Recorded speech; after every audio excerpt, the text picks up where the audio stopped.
गुरु ग्रंथ साहिब की बाणी के नाल नाल श्रीमान भाई साहब भाई गुरदास साहब उन्हां दी पवित्र रचना के अंदर एक पौड़ी का कीर्तन ना अक्सर दिवाली वाली रात नूं कीर्तनीय करते, पर जदों दे असी अर्थ पढ़ांगे उहदा संबंध दिवाली वाली रात नाल नहीं, उहदा संबंध है कि संसार की नाशवानता नाल।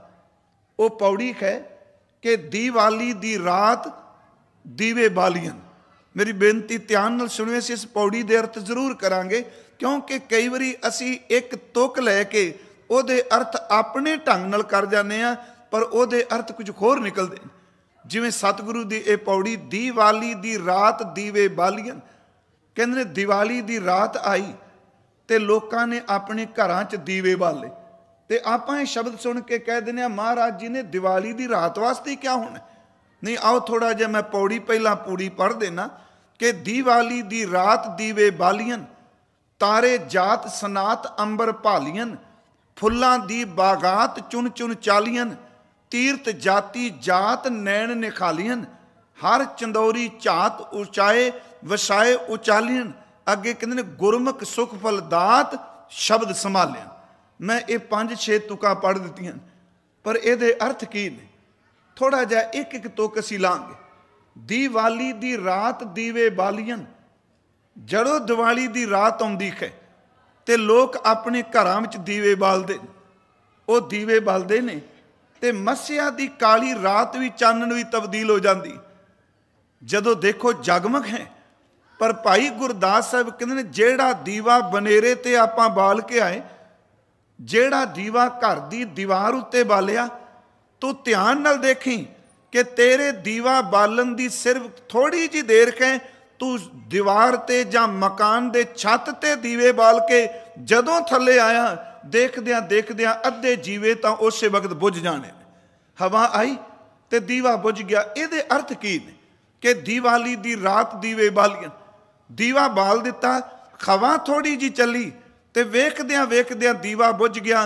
कहन लगे ओ भले सजना कि जिवें दिवाली दी रात दा दीवा बालीए इक्को दम ओदी लाट निकलदी है, वेखदियां वेखदियां ओ दीवा बुझ जांदा है। बड़े बंदे ऐसे देखे जिन्हां दे जीवन दी जोत बलदी पई सी, अखां सामने वेखदियां वेखदियां उन्हां दी जोत ही बुझ गई, दीवे दी तरह उन्हां दी हस्ती। असल च अर्थ ये ने, चलो ठीक है पढ़िया जांदा, मैं किसी दे तर्क नहीं करदा, पर यह पौड़ी संसार दी थोड़ चिरी नाशवानता नाल संबंधित है। दिवाली दी रात दीवे बालियन, तारे जात सनात अंबर भालियन। जदों प्रभात वेला हुंदा है असी देखने तारे किन्ने चमकदे, ते जदों अमृत वेले कोई सज्जन गुरु की बाणी, ते गुरु साहब ने बड़े सोहने शब्द वरते, भिन्नी रैनड़िए चमकन तारे।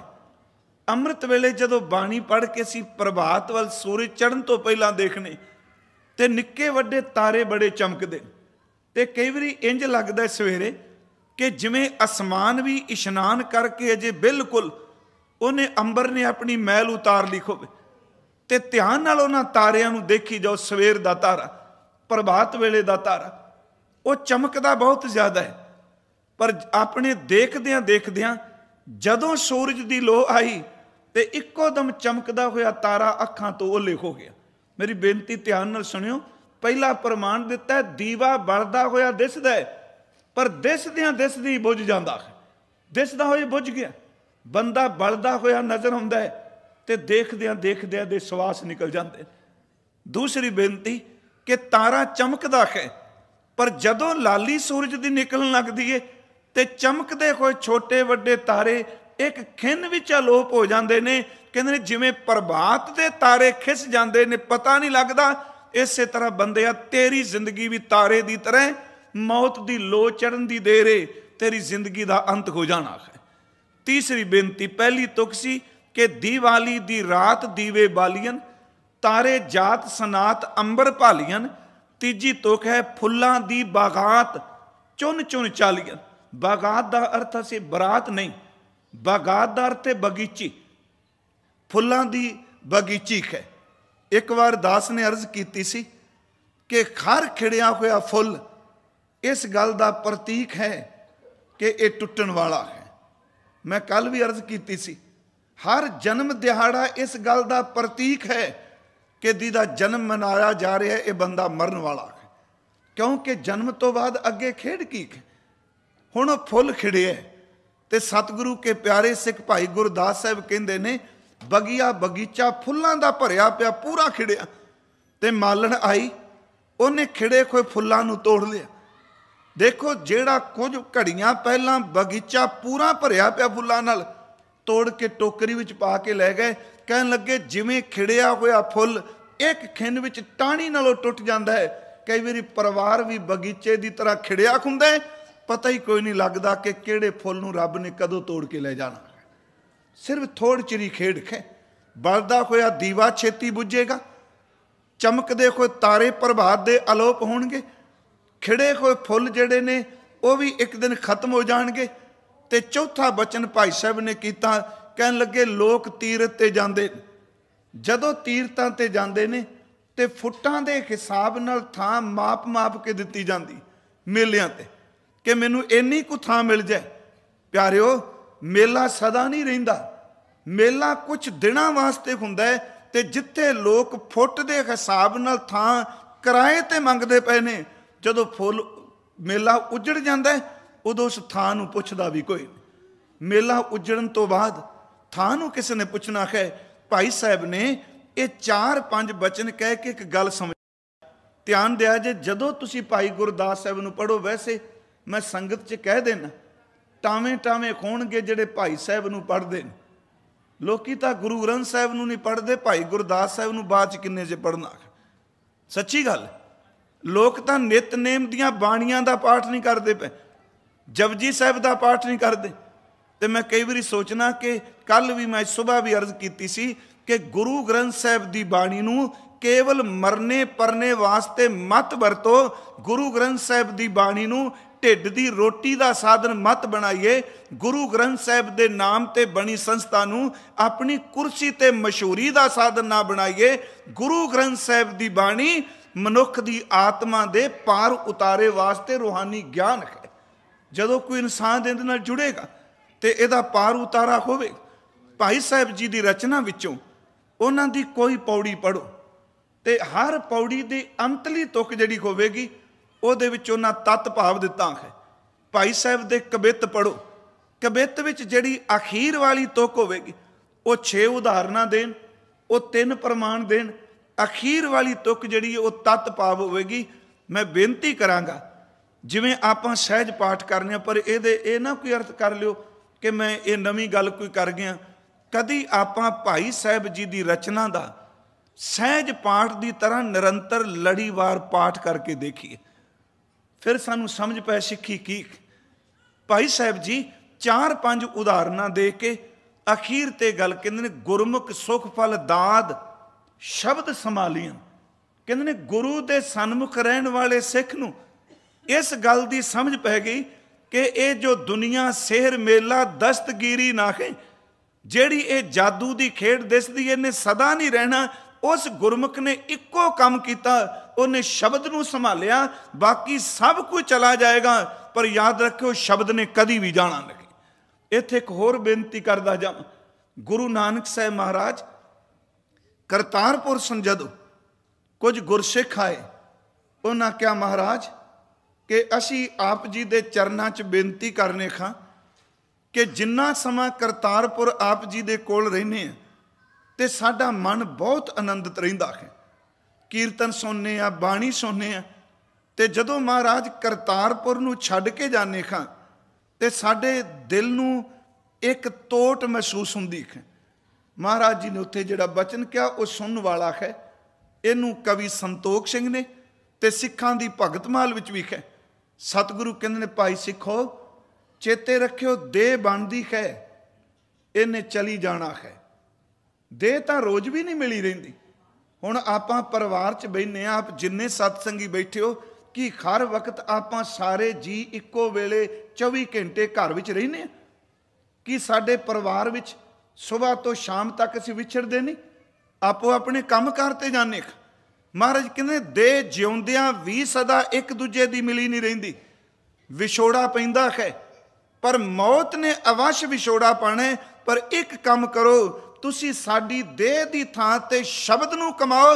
शब्द नूं कमाओगे ते कदी विछोड़ा नहीं पएगा। जिथे बैठ के जपोगे गुरु उत्थे ही तुहाडे नाल होवेगा। शब्द कदी विछोड़ा नहीं पैण देंदा। सतगुरु ने अमृत बाणी विच बचन भी कहे ते तां असीं बचन पढ़ने। गुर मेरा संग सदा है नाले की विछोड़ा है। गुर मेरा संग सदा है नाले, सिमर सिमर ते सदा संभाले। ते महाराज जी यही बचन करते हैं, गुर का बचन बसै जी नाले। प्यारिओ कला तन नाल नहीं, गुरु का शब्द साडी आत्मा के उधार वास्ते है।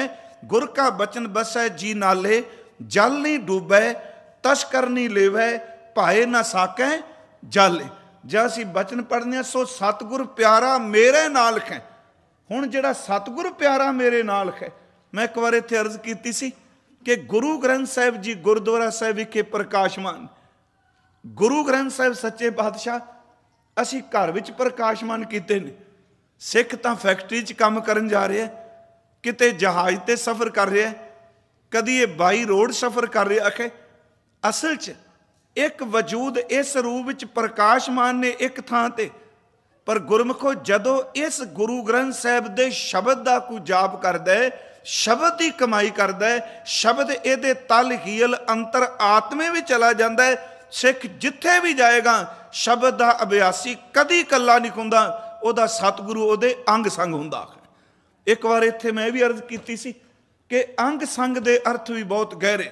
रवांगा मैं प्रकरण विच ही कि थोड़ चिरी दी जिंदगी है। अज दा प्रकरण है मना इन्नियां डूंघियां डूंघियां नीयां पट्टी बैठे, इत्थे बच्चे वड्डे महल्लां वाले भी कूच कर गए। सिर्फ यही बेनती थोड़ा जिहा मैं विचों निकल के अर्ज कर लगा वां कि शब्द का अभ्यासी किते भी जांदा है, गुरु ओदे अंग संग है।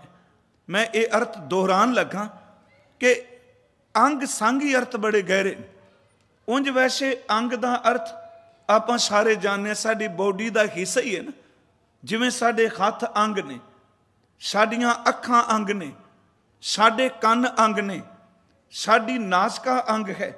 जिथे भी साडा शरीर जाएगा ना, चेते रखो अंग हमेशा ही साडे संग जाणगे। कदी नहीं असीं कहिंदे कि मैं गुरुद्वारे चला वां ते मैं अपने हथ घर छड्ड जाना, क्योंकि हथ काम कर करके सारा दिन थके। जिथे शरीर जाएगा अंग जरूर नाल जाएगा। कन नाल जाणगे, अखां नाल जाणगियां। जिथे भी तन जाएगा उत्थे गुरमुखो अंग जाणगे। ते ये भी गल चेते रखियो, जिथे गुरु का सिख जाएगा गुरु ओदे अंगां नालों भी ओदे नज़दीक होके नाल जाएगा। सतगुरु ने क्या अंग संग, अंग की तरह नाल रहना। मैं साहिब सतगुरु दे अमृत बचना चो अर्ज कर रहा कि दिवाली दी रात दा दीवा बुझ जाता छेती, प्रभात दा तारा बुझ जाता छेती, खिड़ा होया फुल मुरझा जाता छेती। सतगुरु दे अमृत बचना विचों कि देखो कि एक मेले च गए लोग, छेती उजड़ जाता मेला, पर कहते गुरमुख ने इस नाशवानता नूं देख के गुरु दे शब्द की संभाल की। शब्द नूं संभालण वाला वो काल तो पार चला जाता है। इस तरह दो मैं तीन प्रमाण खोर देने चाहना कि एक गल नूं दृढ़ कराने दे लई बई भाई ये खेड़ थोड़ चिरी जे, ये ज्यादा समा की खेड़ नहीं। एक गुरुदेव का बचन होंदा है, पेव कड़ै दिन चार है सौ रड़ै जाना। कबीर साहब का पेव कड़े का अर्थ आप समझने पेका कर, ये 4 दिनों का पेका कर है। सौरड़े जाना, सौरड़े का अर्थ आप समझने सौरा कर। ये भाव अर्थ ने कि संसार पेका घर है ते मौत तो बाद सौरे घर सब ने जाना है। पेव कड़े दिन 4 है सौरड़े जाना। कह लगे ये एक बचन कह को डडिया बाधे धन खड़ी, पाऊ घर आए मकलाऊ आए। मैं विचों तुका लियां ने। हुण आ जदों अमृत बाणी चो आपां पढ़ांगे, कहो डडिया बाधे धन खरी। डडिया का अर्थ की है, धन का अर्थ हो गया इस्त्री। कहो डडिया बाधे धन खड़ी, पाहू घर आए मकलाऊ आए। यूपी विच तुसी जाओ, ਜਾਂ ਕਿਤੇ ਬਿਹਾਰ ਬੰਗਾਲ ਵਿੱਚ ਜਦੋਂ ਜਾਂਦੇ ਹਾਂ, ਵੈਸੇ ਪੰਜਾਬ ਵਿੱਚ ਵੀ ਦੇਖਣ ਨੂੰ ਮਿਲਦਾ ਕਿ ਅਕਸਰ ਜਿਹੜੀਆਂ ਬਿਹਾਰ ਯੂਪੀ ਤੇ ਬੰਗਾਲ ਦੀਆਂ ਔਰਤਾਂ ਬੀਬੀਆਂ ਨੇ, ਉਹ ਕੀ ਕਰਦੀਆਂ ਨੇ, ਕੰਮ ਕਾਰ ਕਰਨ ਲੱਗਿਆਂ ਆਪਣੇ ਤਨ ਉੱਤੇ ਲੁੰਗੀ ਬੰਨ ਲੈਂਦੀਆਂ। ਲੁੰਗੀ ਆਪਾਂ ਸਮਝ ਨਾ, ਕੱਪੜੇ ਨਾਲ ਆਪਣੇ ਤਨ ਨੂੰ ਲਪੇਟ ਲੈਂਦੀਆਂ। ਇਉਂ ਕਹਿ ਲਓ, ਆਪਾਂ ਇਸ ਤਰ੍ਹਾਂ ਅਰਥ ਕਰ ਲਈਏ ਕਿ ਕੰਮ ਕਰਨ ਵਾਲੇ ਜਿਹੜੇ ਕੱਪੜੇ ਨੇ ਉਹ ਪਾਈ ਖਲੋਤੀ ਕੰਮ ਕਰਦੀ ਪਈ। ਪਾਹੂ ਘਰ ਆਏ, ਪਾਹੂ ਦਾ ਅਰਥ ਹੈ ਪ੍ਰਾਹੁਣੇ। ਪਾਹੂ ਘਰ ਆਏ, ਮਕਲਾਊ ਆਏ, ਮਕਲਾਊ ਦਾ ਅਰਥ ਹੈ ਮਕਲਾਵਾ ਲੈਣ ਆਉਣਾ। ਕਹਿਣ ਲੱਗੇ ਉਹ ਭਲੀਏ ਜਿੰਦੇ, ਤੂੰ ਅਜੇ ਮਾਂਜਾ ਪਕੜ ਕੇ, ਝਾੜੂ ਪਕੜ ਕੇ, ਕੰਮ ਵਾਲੇ ਕੱਪੜੇ ਪਾ ਕੇ ਘਰ ਦਾ ਝਾੜੂ ਲਾਣੀ ਪਈਏ। ਨਜ਼ਰ ਚੁੱਕ ਕੇ ਦੇਖ, ਤੇਰਾ ਮਕਲਾਵਾ ਲੈਣ ਵਾਸਤੇ ਪ੍ਰਾਹੁਣਾ ਤੇਰੇ ਘਰ ਆਇਆ, ਤੂੰ ਤਿਆਰੀ ਕਰਕੇ ਉਹਦੇ ਨਾਲ ਚੱਲੇਗੀ ਕਿਵੇਂ? ਇਹਦੇ ਭਾਵ ਅਰਥ ਬੜੇ ਗਹਿਰੇ ਕਿ ਕਹੋ ਡੱਡੀਆਂ ਵਾਧੇ ਧਨ ਖੜੀ, ਪਾਹੂ ਘਰ ਆਏ ਮਕਲਾਊ ਆਏ। ਕਹਿੰਦੇ ਨੇ ਤੂੰ ਬੰਦਿਆ ਸਾਰੀ ਜ਼ਿੰਦਗੀ ਕੰਮਕਾਰ ਦੇ ਝਾੜੂ ਲਾਈ ਜਾਂਦਾ, ਤੇਰੇ ਕੰਮ ਵਾਲੇ ਕੱਪੜੇ ਹੀ ਅਜੇ ਉਤਰੇ ਨਹੀਂ। ਇਹਦਾ ਮਤਲਬ ਤੇਰਾ ਧੰਦੇ ਤੋਂ ਮੁਕਤੀ ਨਹੀਂ ਕੋਈ। ਪਾਹੂ ਘਰ ਆਏ, ਉਹ ਭਲਿਆ ਮੌਤ ਪ੍ਰਾਹੁਣਾ ਬਣ ਕੇ ਤੇਰੇ ਘਰ ਆ ਗਈ, ਉਹ ਤੇਰਾ ਮਕਲਾਵਾ ਲੈਣ ਵਾਸਤੇ ਤਿਆਰ ਹੈ। ਤੂੰ ਮੈਲੇ ਕੱਪੜਿਆਂ 'ਚ ਜੇ ਬੈਠਾ ਹੈ, ਇਹਦਾ ਮਤਲਬ ਤੂੰ ਮਲੀਨਤਾ ਵਿੱਚ ਕੀ ਲਬਰੇਜ ਕੇ ਕਦੋਂ ਤੂੰ ਅੰਦਰੋਂ ਸ਼ੁੱਧ ਹੋ ਕੇ ਨਾਲ ਤਿਆਰ ਹੋ ਕੇ ਚੱਲੇਗਾ, ਕਿਉਂਕਿ ਤੇਰੇ ਤਾਂ ਕੰਮ ਵਾਲੇ ਕੱਪੜੇ ਅਜੇ ਨਹੀਂ ਉਤਰੇ। ਇਹਦਾ ਮਤਲਬ ਧੰਦੇ ਵਿੱਚ ਮਸਤ ਹੈ। ਪੇਵਕੜੈ ਦਿਨ ਚਾਰ ਹੈ, ਸੌਰੜੈ ਜਾਣਾ, ਅੰਧਾ ਲੋਕ ਨਾ ਜਾਣੀ, ਮੂਰਖ ਇਹ ਆਣਾ। ਕੋ ਡੱਡੀਆਂ ਵਾਧੇ ਧਨ ਖੜੀ, ਲੁੰਗੀ ਬਨ ਕੇ ਇਸਤਰੀ ਖਲੋਤੀ ਹੈ। ਪਾਹੂ ਘਰ ਆਏ ਮੁਕਲਾਊ ਆਏ, ਮੌਤ ਨੇੜੇ ਆ ਗਈ। ਸਮਝ ਹੀ ਨਹੀਂ ਪੈਂਦੀ। ਇੱਕ ਬਚਨ ਮੈਂ ਸਿਰਫ ਦੋ ਕੁ ਉਦਾਹਰਨਾਂ ਹੋਰ ਦੇਵਾਂਗਾ ਇਸ ਪ੍ਰਕਰਨ 'ਚ ਕਿ ਥੋੜ੍ਹੀ ਚਿਰੀ ਜ਼ਿੰਦਗੀ ਹੈ, ਪਰ ਆਸ ਬੜੀ ਵੱਡੀ ਬੰਦਾ ਬਣਾ ਕੇ ਬੈਠਾ। ਹੁਣ ਇਹਨੂੰ ਇਹ ਨਾ ਸਮਝਣਾ ਆਪਾਂ ਨੈਗੇਟਿਵ ਅਪਰੋਚ ਲੈ ਕੇ ਗੱਲ ਕਰ ਰਹੇ ਹਾਂ, ਨਹੀਂ ਪਿਆਰਿਓ। ਸੱਚਮੁੱਚ ਕਹਾਣੀ ਕੁਝ ਦਿਨਾਂ ਦੀ ਹੈ। ਮੈਂ ਕਈ ਵਾਰੀ ਸੋਚਣਾ ਕਿ ਇੰਨੇ ਸਾਲ ਹੋ ਗਏ ਨੇ ਬੋਲਦਿਆਂ, ਪਤਾ ਨਹੀਂ ਕਿੰਨਿਆਂ ਕੁ ਨੇ ਸੁਣ ਲਿਆ, ਕਿੰਨਾ ਕੁਝ ਪੜ੍ਹ ਛੱਡਿਆ, ਪਰ ਅੰਦਰ ਦੀ ਤਿਆਰੀ, ਅਗਾਂਹ ਜਾਣ ਦੀ ਤਿਆਰੀ ਕਿੰਨੀ ਕੁ ਹੈ। ਮੌਤ ਤੇ ਬੋਲਣਾ ਬਹੁਤ ਸੌਖਾ ਜੇ, ਪਰ ਮੌਤ ਨੂੰ ਜਾਣਨਾ ਬਹੁਤ ਮੁਸ਼ਕਲ ਹੈ। ਮੌਤ ਤੇ ਕਥਾ ਕਰਨੀ ਬਹੁਤ ਸੁਖਾਇਣ ਨੇ, ਪਰ ਮੌਤ ਦੇ ਭੈ ਤੋਂ ਮੁਕਤ ਹੋ ਜਾਣਾ ਇਹ ਰੱਬ ਦੀ ਕਿਰਪਾ ਹੋਵੇ ਤੇ ਤਾਂ। ਹਜ਼ੂਰ ਸੱਚੇ ਪਾਤਸ਼ਾਹ ਜੀ ਨੇ ਇਹ ਬਚਨ ਕੀਤੇ, ਕਹਿਣ ਲੱਗੇ ਥੋੜ੍ਹੀ ਚਿਰੀ ਖੇਡ। ਇੱਕ ਹਜ਼ੂਰ ਦਾ ਆਸਾਂ ਕੀ ਵਾਰ ਵਿੱਚ ਬਚਨ ਆਉਂਦਾ ਹੈ ਕਿ ਜੇ ਜਰਵਾਣਾ ਪਰ ਹਰੈ, ਜਰ ਵੇਸ ਕਰੇਂਦੀ ਆਈਐ, ਤੇ ਅਗਲੀ ਤੋਕੇ ਕੋਈ ਰਹਿ ਨਾ ਭਰੀਐ ਪਾਈਐ।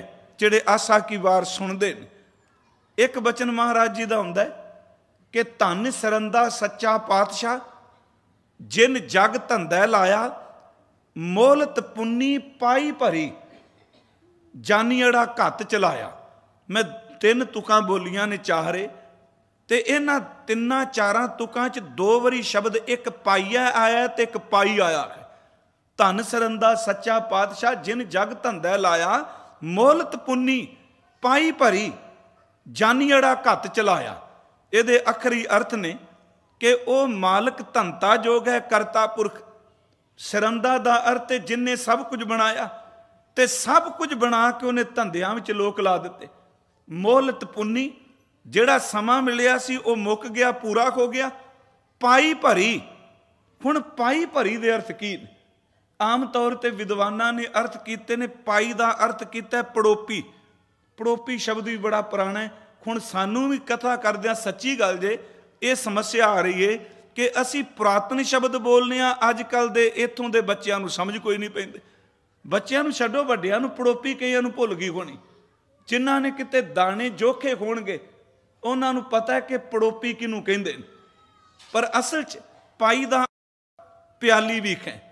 ਕੁਝ ਵਿਦਵਾਨਾਂ ਨੇ ਅਰਥ ਕੀਤੇ ਕਿ ਜਦੋਂ ਪੈਮਾਨਾ, ਮੰਨ ਲਓ ਇੱਕ ਭਾਂਡਾ ਲੈ ਲਈਏ ਜਿਹਦੇ ਨਾਲ ਆਪਾਂ ਦਾਣੇ ਜੋਖਣੇ ਨੇ, ਤੋਲਣੇ ਨੇ ਜਾਂ ਮਾਪਣੇ ਨੇ, ਜਦੋਂ ਉਹ ਭਾਂਡਾ ਪੂਰਾ ਦਾਣਿਆਂ ਨਾਲ ਭਰਿਆ ਜਾਏਗਾ ਤੇ ਆਪਾਂ ਉਹਨੂੰ ਖਾਲੀ ਕਰਾਂਗੇ ਹੀ ਕਰਾਂਗੇ, ਕਿਉਂਕਿ ਜਿਹਦੇ ਨਾਲ ਤੋਲਨੇ ਪਏ ਆ, ਜਦੋਂ ਭਰਿਆ ਗਿਆ ਉਹ ਖਾਲੀ ਹੋਣਾ। ਇੱਕ ਤਾਂ ਅਰਥ ਕਰਦੇ ਨੇ ਬੰਦਿਆ, ਤੇਰੀ ਜ਼ਿੰਦਗੀ ਇੱਕ ਪੜੋਪੇ ਦੀ ਤਰ੍ਹਾਂ, ਭਾਂਡੇ ਦੀ ਤਰ੍ਹਾਂ ਹੈ, ਜਿਹਦੇ ਵਿੱਚ ਪਾ ਕੇ ਚੀਜ਼ਾਂ ਤੋਲੀਆਂ ਜਾਂਦੀਆਂ ਨੇ। जदों पड़ोपी भरी जाए तो उन्होंने खाली करना पैंदा है। ते प्यारिया जदों तेरे मौत का समा आ गया तो तेरे तन की पड़ोपी ने भी खाली होना है। पर जड़ा ना एक को रह ना भरीए पाईए जां पाई भरी, हुण साडे कोल ने घड़ियां, हत्थ ते घड़ी है, मोबाइल च टाइम है, पर जदों पुरातन समय असीं देखने आ धुप घड़ी हुंदी सी ते एक पन घड़ी हुंदी सी। जदों आप जी दरबार साहिब जाओ ना दर्शन करन ते रस्ते विच एक बिल्कुल तिरछी जी पत्ती लगी, क्या जांदा सरदार लहणा सिंह मजीठीए ने वो धुप घड़ी लवाई सी। ਉਹਦੇ ਨਾਲ ਜਦੋਂ ਸੂਰਜ ਸੀ ਉਹਦਾ ਪਤਾ ਲੱਗ ਜਾਂਦਾ ਸੀ, ਉਸ ਪੱਤੀ ਦੀ ਛਾਂ ਦੱਸ ਦਿੰਦੀ ਸੀ ਕਿੰਨੇ ਪੈਰ ਨਿਕਲ ਚੁੱਕੇ ਨੇ। ਪਰ ਇੱਕ ਐਸਾ ਵੀ ਸੀ ਸਮਾਂ ਮਾਪਣ ਦਾ ਢੰਗ ਕਿ ਇੱਕ ਪਿਆਲੀ ਲੈ ਲੈਣੀ। ਪਾਈ ਦਾ ਅਰਥ ਕੀ ਹੈ ਬੰਦੇ ਦੀ ਜ਼ਿੰਦਗੀ। ਇੱਕ ਪਿਆਲੀ ਲੈਣੀ ਤੇ ਉਸ ਪਿਆਲੀ ਦੇ ਥੱਲੇ ਸੁਰਾਖ ਕਰ ਲੈਣਾ ਤੇ ਸੁਰਾਖ ਭਰੀ ਕਰਨਾ। ਤੇ ਉਹ ਸੁਰਾਖ ਹਰ ਬੰਦਾ ਨਹੀਂ ਸੀ ਕਰ ਸਕਦਾ। ਪਨ ਘੜੀ ਤਿਆਰ ਕਰਨ ਵਾਲੇ पूरे ध्यान नाल सुराख करते सन कि जदों इस प्याली नूं पानी ते रखांगे तो यह किन्ने देर विच भरी जा सकती, एक पैर विच भरी जाएगी जां अद्धे पैर विच भरी जाएगी। उन्होंने की करना, प्याली दे थल्ले सुराख करना। ये आसा की वार दी तुक है कि को रह ना भरीए पाईए जां पाई भरी जानियड़ा घत चलाया, प्याली भरी गई। वो प्याली उन्होंने की करना, जिन्हें समय बारे जानकारी लैनी, पानी दे उत्ते वो प्याली रख देनी। हुण प्याली जिहड़ी सी वो भांडा पानी उत्ते तरदा सी ते ओहदे थल्ले वाले सुराख चों ना प्याली दे अंदर पानी जान लग पैंदा सी। जिन्ना कुछ सुराख होना थोड़ा थोड़ा जिहा पानी ओहदे विच भरी जाना ते ज्यों-ज्यों प्याली विच पानी भरी जाना ते तरदी कोई प्याली ने पानी विच डुब्बी जाना। मेरी बेनती समझो मैं की कहना चाहना कि सुराख थल्ले है। हुण जिन्नी देर च वो प्याली भरदी सी उन्ना वो समा काउंट कर लेंदे सन भी इन्ना समा हो गया। मैं बेनती करा कि जेड़ी प्याली एक बारी पानी ते रख दिती ਉਹਦੇ ਚ पानी बूंद बूंद करके भरेगा ते ज्यों-ज्यों पानी भरेगा ते वक्त नाल प्याली पानी विच जरूर डुबेगी। महाराज कहते ने प्याली पानी नाल भरी जाए वो जरूर डुब जाती है, पर तेरी जिंदगी भी एक प्याली की तरह है। जिदन ये भरीगी मौत ने नूं भी डोब देना है। को रह ना भरीए पाईए, पाई भरी। सतगुरु ने अमृत बाणी च एक तां थोड़ चिरे की गल की कि क्या मेरा क्या तेरा, जैसे तरवर पंख बसेरा। पंछी जिवें रुख ते रहिंदा है इन्ना कुछ साडा बसेरा, पर इनू इंसान समझदा बहुत घट है। एक दरवेश मुसलमान बहुत पहुंची हुई आत्मा हुई है, उसका जीवन दास नूं पढ़न दा समा मिलिया। वो असल विच बल्ख दा शासक सी, राजा सी ते ओदा नाम सी इब्राहिम अदम। ते जिस शहर च रहिंदा सी जित्थों दा वो हाकम सी ओदे नाम नाल जुड़िया सी हज़रत इब्राहिम अदम बल्खी, क्योंकि बल्ख दा रहन वाला सी। बंदा धर्मात्मा सी, ओदा दिल करदा सी मैं इधर नूं तुरां, पर कारण की कि थोड़ा जिहा खवा वासना दी आउणी फिर डिग पैना। मैं एक बार पिछे भी हुण बेनती करके आया, शायद टीवी ते भी लाइव उदन चल रहा सी कि देखो बंदा जदों संगत च आउंदा है ना ते मन सुन के बड़ा तैयार हो जाता है भी अज कथा सुनीए कल नूं आपां बिल्कुल मन लैणा। ते मैं उत्थे एक बेनती कीती सी कि रब ने खंभ जिहड़े मैं दोहरान लगा, शुतर मुर्ग नूं भी रब ने खंभ दिते ने, पर अज तक जिदन दा शुतर मुर्ग पैदा होया कदी उड्डिया नहीं। खंभ ने पर लत्तां नाल ही दौड़दा है ना, कदी उहनूं उड्डदा देखिया? एडे वड्डे खंभ ते जमीन उत्ती दौड़ी जा रहे। ते दूजी मुर्गी कुकड़ी कह लीए, उहनूं भी रब ने खंभ दिते ने ते उडारी उहनूं भी नसीब नहीं हुंदी।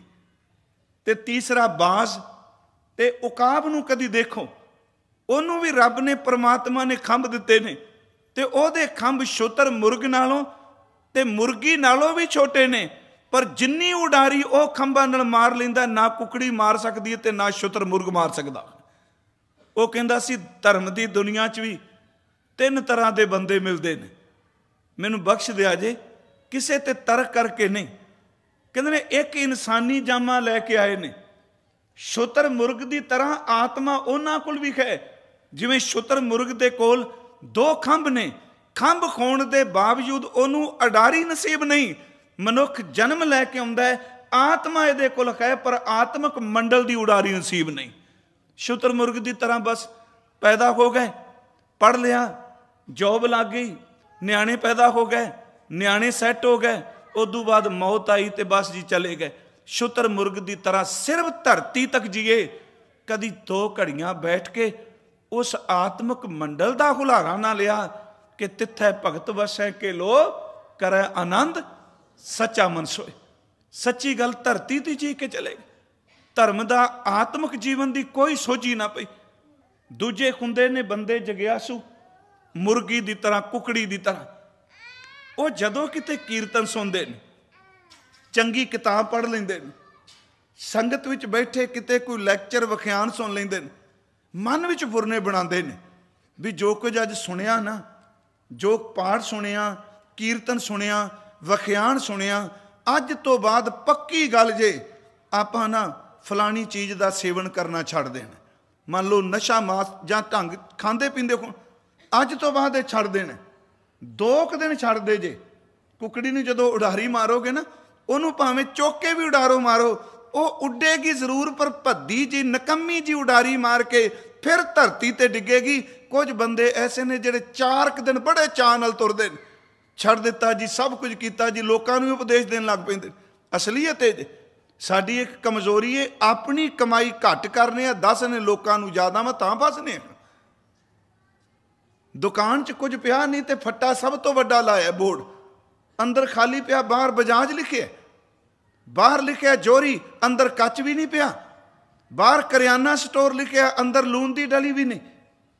कई बारी की हुंदा है, सच्ची गल कह के बंदे उडारी मारते हैं। नितनेम भी शुरू हो गया, सुखमनी साहब का पाठ हो गया, 1 हफ्ता कोई चलन तो बाद ना फिर जो कुसंग की हवा चलती फिर उत्थे डिग पैंदे ने। कुकड़ी की उडारी मारी पर उड़ ना सके। मैं तीसरी बेनती करा, कुछ ऐसे ने जिहड़े उकाब ते बाज की तरह तुरदे ने, उड़दे ने। एक बारी सुनिया खंभ उन्हां दे भी ने, खंभ कुकड़ी दे भी ने, खंभ शुतरमुर्ग दे भी ने, पर रब ने सिदक इन्ना को दिता, ओ गए उच्चियां उडारियां जिहड़े गुरु वाले पासे तुर पैंदे ने। बाज की तरह लोग वेखदे रहिंदे ने। खिमा करियो, साडे वर्गे सारी जिंदगी कथा ही करते रह गए, पर जिन्हां ने उडारी मारी वो गुरमुख पता नहीं सुन के कितनी उच्ची अवस्था भी चले गए, क्योंकि उन्हां कोल उडारी। मैं बेनती करांगा, थोड़ी जी ध्यान नाल तवज्जो दे के सुनियो। उस राजे ने, बलख दे राजे इब्राहिम अदब ने, उन्होंने शौक सी परमार दा रब बारे, पर जदों राज भाग की गल चलनी फिर भुल जाना, वार वार चेता विसरना। एक बार वो रात अपने घर विच सुते ने ते मकान की छत उत्ते कोई बंदा दौड़ रहा है। थोड़े चिरे की मैं गल कर रहा कि जैसे तरवर पंख बसेरा। वो बाहर निकलिया, उहदा निजी कमरे ते किसी दे दौड़न की आवाज़ सी, पैरों की आहट सी। बाहर निकलिया, बाहर खनेरा सी रात का। उसने आवाज़ दिती, कौन? ते खनेरे विचों उत्तों आवाज़ आई, मैनू तू जानना है? वो कहंदा, जे मैं तेनू जानना, तू रात नू मेरे मकान की छत ते क्यों दौड़ रहे हैं? वो कहन लगा, मेरा ऊठ गवाच गया है, छत ते तां आया, अपना ऊठ लभना है। उन्हें खनेरे च आवाज़ दिती कि कमलिया, छत उत्ते भी कदी ऊठ चढ़ते ने? तेरा ऊठ गवाचा, तू छत उत्ते की लभण आया? मूर्ख, छत उत्ते कदी ऊठ गवाचे देखे ने? वो कहंदा है, छत उत्ते ऊठ नहीं चढ़ते। ते थल्लियों इब्राहिम आवाज़ दे के कहंदा, कदाचित नहीं, कदी भी नहीं चढ़ते। कहंदा, सच्ची मैनू समझ पै गई मूर्खा, जे कोठे दी छत उत्ते ऊठ नहीं चढ़ते ते जिस राज भाग ते दुनिया दे नशे विच चू चूर है, इस नशे विच रह के कदी रब दा नाम ही नहीं लभदा। बस इन्नी गल कह के आवाज़ बंद हो गई। सारी रात इब्राहिम सौ नहीं सकिया। अंदर नूं गल वज गई भी मैनू कौन कह गया? जे मकान की छत ते ऊठ नहीं चढ़ते तो बंदिया जेड़े तू रसां च मस्त है कि ये विचों नाम का रस आजू। सच्ची गल है, अज तक तो असी यही नहीं फैसला कर सके खाना की है तो नहीं की खाना। ਜਿਹੜਾ भाई साहब कथा कीर्तन करन, मैनू तो सच्ची गल 22 साल हो गए ने, 20-22 साल बोलते हैं तो मैनू सिखां दे क्वेश्चन पता ने 3-4 ही ने, उत्थे ही खलोते ने। ये बारे की ख्याल है? तो मैं हुण ख्याल देनी बंद कर दे भरावा, जो तेरा ख्याल है तू कमा, सब नू तू पुछना, तू बदलना है कोई नहीं। ज़्यादातर गल असीं इंटरव्यू लैने, अंदर नू सट वज गई मना, वाकई रस। हुण चाहते हैं जीव का स्वाद भी पूरा होवे ते नाम का स्वाद भी आवे। गुरमुखो नहीं, एक चीज़ छड्डनी पैगी। बाबा फरीद साहब दे कल असीं बचन लिया सी, बोले शेख फरीद प्यारे अल्लाह लगे, उहदे विच उन्हें एक गल की, आज मिलावा शेख फरीद, तेनू अज रब मिल सकता है, पर एक काम तू कर, टाकिम कूंजड़ियां, कूंजड़ियां का अर्थ करांगे इंद्रियां रूप कूंजा। अज रब तेनू मिल सकता है, अपनियां इंद्रियां ते काबू पा। अजे तक तां तेरियां चमकदियां 2 अखां ही तेरे काबू नहीं आईयां, ते मन कदों काबू आवेगा?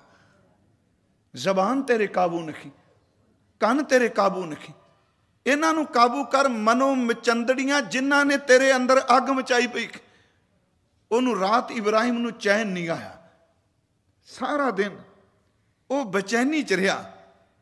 ते जदों शाम वेले अपने दरबार चो गया, दिने नहीं गया, शाम नू गया, ते मंत्री संतरी आए, मन च आया राजा उदास के, इन्नी देर नू सादे जे कपड़ियां वाला एक दरवेश अंदर प्रवेश किया। वो अंदर पहुंच के 4 चुफेरे देखन लग पिया। राजे दे कोल जा पहुंचा, संतरी पिछे पहुंचे, तू कौन? वो 4 चुफेरे देख के कहंदा मैं तां रात रहना आया इत्थे बस्ती च, बस्ती जिथे लोग वसदे ने, मैं बस्ती च रहन आया हाँ, पर यह तां सरां निकली, ये तां बस्ती है नहीं। गल ध्यान नाल सुनियो, इस साखी नूं होर ढंग नाल भी सुनाया जांदा है। कहंदे मैं बस्ती विच रहन आया, पर यह तां सरां है। राजे ने अगों क्या, नहीं हो पुरखा, मैं रात दा बेचैन हाँ, तू कौन आ गया? ये बस्ती है, ये सरां नहीं, इत्थे मेरा परिवार वसदा है। उस दरवेश ने कहा नहीं, मेरियां अखां नूं भुलेखा नहीं पै सकदा, पर यह सरां ये बस्ती नहीं। वो कहंदा तू किवें कह रहे हैं? कहन लगा अज तो मैं कुछ साल पहला आया सा, इत्थे एक अधखड़ उम्र दा आदमी ऐसे सिंघासन ते बैठा सी। इब्राहिम कहंदा तू सच कह रहे हो, मेरा बाप सी। कहंदा उस तो मैं 30 साल पहला भी आया सा, इत्थे एक बजुर्ग बैठा सी डंगोरी पकड़ के। इब्राहिम कहंदा तू सच कह रहे हैं, वो मेरा पितामा मेरा दादा सी।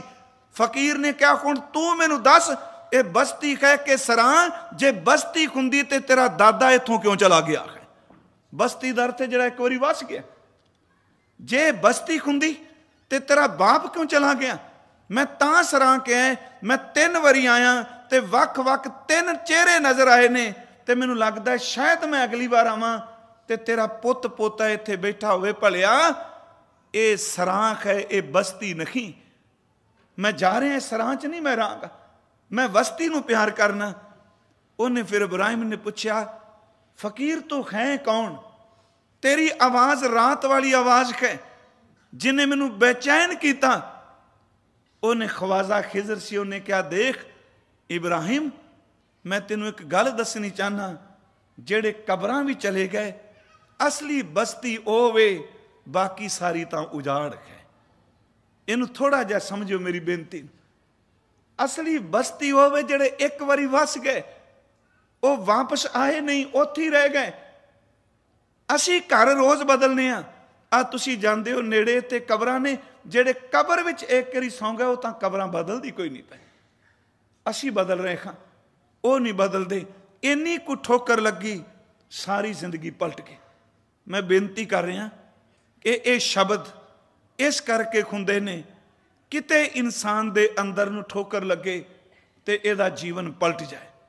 हजूर सच्चे पातशाह महाराज उन्होंने अगली गल जिहड़ी कही, पहली बेनती सी, कल तक दी अज तक विचार सी कि थोड़ी चिरी जिंदगी है, ਪੰਛੀ ਦਾ ਟਾਹਣੀ ਉੱਤੇ ਬਹਿਣਾ।